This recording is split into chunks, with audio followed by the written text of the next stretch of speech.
Mayor Alfredo Lim, Mr. Lino Uy, Mr. Cristino Lim, Police Director General Nicanor A Bartolome, Don Emilio Yap, Dr. Jaime Laya, distinguished officers and members of the Chinese Filipino Business Club Incorporated, fellow workers in government, honored guests, ladies and gentlemen, a very pleasant good morning. I have always maintained that a system that has been broken by apathy and greed can be fixed by compassion and continued engagement. And it is precisely the spirit of compassion, of bayanihan, that has characterized Filipinos throughout history. In the modern day heroes who volunteered in the aftermath of Sendong, and in those who did not hesitate to travel to Dumaguete to help out after the earthquake that struck 3 days ago. This is an attitude that our countrymen have always held dear, even when many of them had been disillusioned by the indifference and corruption of the previous leadership. They did not lose their willingness to help their fellow men. In fact, many were eager to help out even more to make up for the shortcomings of a self-serving government. Your organization is among those who did not waver in the resolve to help this country. Ever since your establishment in 1998, you have been doing what you can to support this nation. The 30 motorcycles you are turning over today go on top of 2 mobile patrol cars, radio equipment, and 19 desktop computers with printers that you've already turned over in the past years.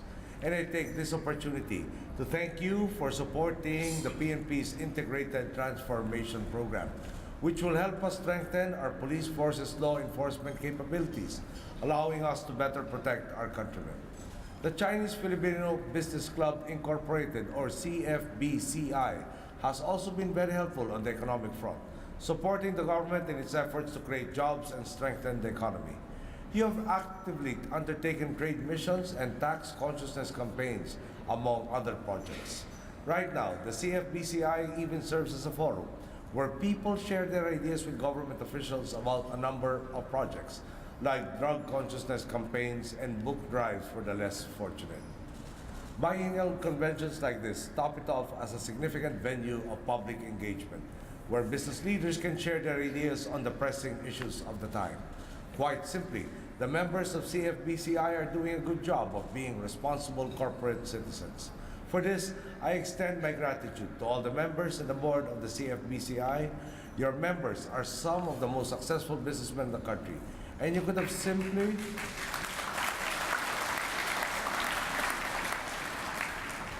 simply focused your efforts on turning in even larger profit margins for your companies. But instead, you are here intent on giving back to the community. These initiatives of yours can only be good for your businesses. After all, a good community is vital to fostering a good business environment. In light of your corporate stewardship, allow me to extend another invitation for those of you who want to help and profit even more. A few weeks ago, I attended the Arrancada Forum and I spoke about the administration's focus this year on 3 specific sectors, namely agriculture, tourism, and infrastructure. We have identified these sectors as the ones that can provide the most employment for those especially on the margins of society. They are also sectors that offer plenty of opportunities for businesses like yours to enter. Our national budget has been aligned to provide massive support to these 3 sectors, and I invite all of you to capitalize on these opportunities, while at the same time taking a larger role in creating jobs and helping stimulate the economy. Again, agriculture, tourism, and infrastructure will be our focus this 2012. For the past few years, they have been already performing very well.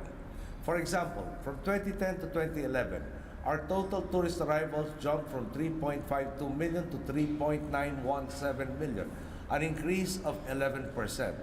Now, as we pursue the It's More Fun in the Philippines campaign launched by the Department of Tourism, we expect that number to rise even more.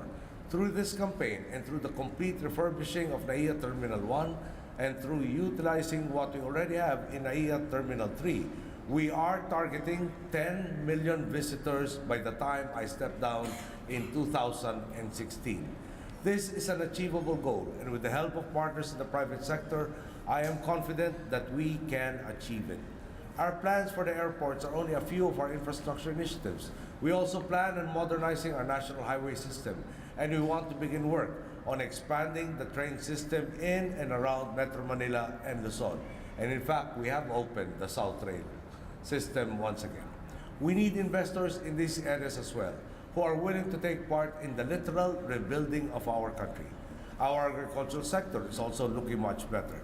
We have been working on irrigation, community seed banking, and constructing more farm-to-market roads this year. This year, we have even increased our budget for agriculture by more than 50%. Our goal is to be rice self-sufficient by 2013. And we believe that despite some setbacks in the past year, we can still achieve this. I am inviting all of you to share the success of the agriculture sector with us through your investments. We are doing what we can to expand these sectors as soon as we can. Getting involved now will give your companies plenty of opportunities to profit, and the psychic returns go on top of the monetary gains. It is indeed a win-win situation. You will profit and at the same time allow our people to live even more dignified lives through the jobs that will be generated. You will empower the communities you operate in and make certain that the momentum of the Philippine economy will pick up and be sustained. We have enjoyed modest success so far, and we have to keep this going. The Philippines has jumped 10 places to 75th in the World Economic Forum's latest competitiveness index. A survey conducted by HSBC sees us as the 16th largest world economy by 2050.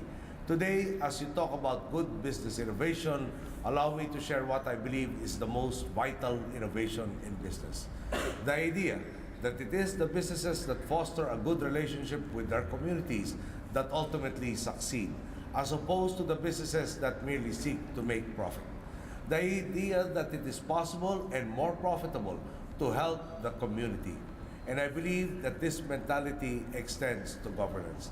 It is the government that invests in its people, that strives for equitable growth, that will ultimately be the most competitive in the global economy. And that is precisely what we are doing, investing in our people, our human capital. We're investing in the talents of the Filipinos because we know just how skilled our people are. In this regard, we are fortunate to have partners like the Chinese Filipino Business Club, who believe in building communities and in fostering a business environment conducive to growth.